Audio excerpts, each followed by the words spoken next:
اطلاعات آ رہی ہیں کہ شیخ حسینہ واجد نے جانے سے قبل ایک تقریر بھی ریکارڈ کروانے کی کوشش کی تھی، لیکن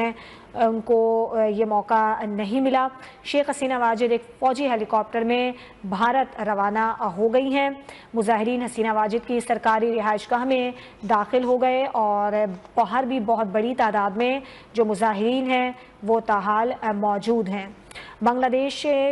کے وزیر اعظم شیخ حسینہ واجد نے اپنا استعفیٰ پیش کر دیا ہے اور وہ اب فوجی ہیلی کاپٹر میں یہاں سے روانہ بھی ہو گئی ہیں، بھارت چلی گئی ہیں ایک فوجی ہیلی کاپٹر میں، اور جانے سے قبل انہوں نے ایک تقریر بھی ریکارڈ کروانے کی کوشش کی تھی اور اب وہ بھارت چلی گئی ہیں۔ جبکہ یہ بھی بتایا جا رہا ہے کہ جو عوام ہیں ان کی ایک بہت بڑی تعداد ہے جو کہ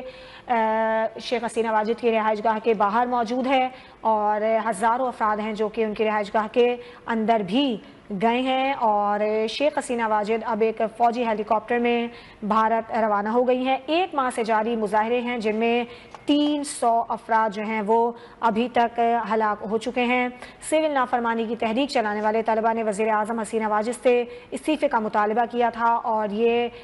صورتحال گھمبیر ہوتی چلی گئی اور طلبہ کے احتجاج کے دوران جھڑپیں بھی ہوئیں جن کے نتیجے میں 300 افراد ہلاک ہو گئے۔ تازہ جھڑپوں میں پولیس نے آنسو گیس اور دیگر ہلکے ہتھیاروں کا بھی استعمال کیا، متعدد افراد اس میں زخمی ہوئے۔ یہ بھی بتایا گیا ہے کہ اتوار کے روز دارالحکومت ڈھاکہ اور شمالی اضلاع میں ہلاکتوں کی تعداد زیادہ تھی۔ پولیس حکام نے یہ بھی بتایا کہ مظاہرین نے سراج گنج کے علاقے میں پولیس پر حملہ کیا تھا۔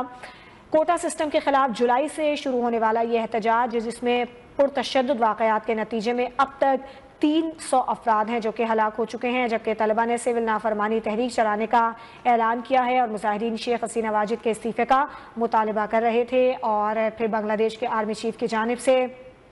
45 منٹ کا الٹیمیٹم دیا گیا تھا شیخ حسینہ واجد کو کہ وہ استعفیٰ دے دیں، اور پھر شیخ حسینہ واجد نے استعفیٰ دے دیا اور ایک فوجی ہیلی کاپٹر میں بیٹھ کر وہ بھارت روانہ ہو گئی ہیں۔ ملکی صورتحال پر بنگلہ دیشی وزیر اعظم کا جو موقف تھا وہ کچھ یہ تھا کہ احتجاج کے نام پر یہ سب تباہی کی جا رہی ہے، یہ طالب علم نہیں ہیں، یہ جرائم پیشہ افراد ہیں اور ان سے آہنی ہاتھوں سے